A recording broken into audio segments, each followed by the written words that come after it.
This is the tale of Mr. Morton. Mr. Morton is who? He is the subject of our tale, and the predicate tells what Mr. Morton must do.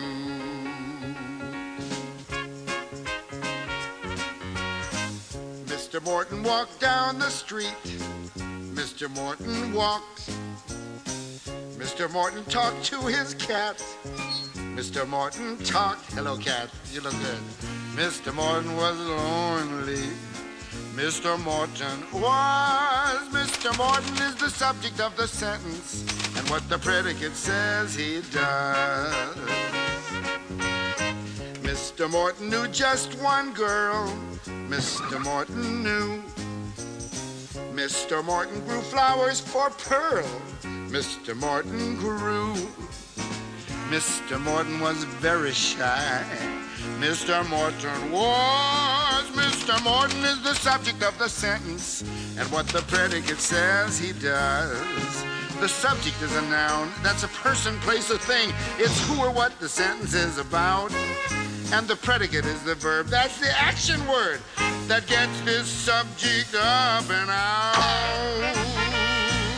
Mr. Morton wrote Pearl a poem. Mr. Morton wrote. Pearl replied in the afternoon. Pearl replied by a note. Mr. Morton was very nervous.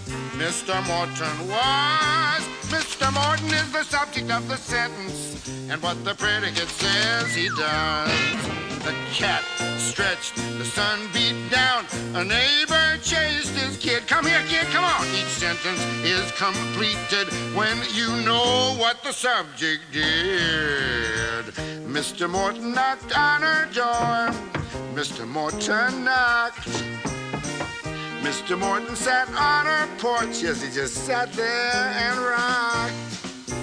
Mr. Morton was a nervous man.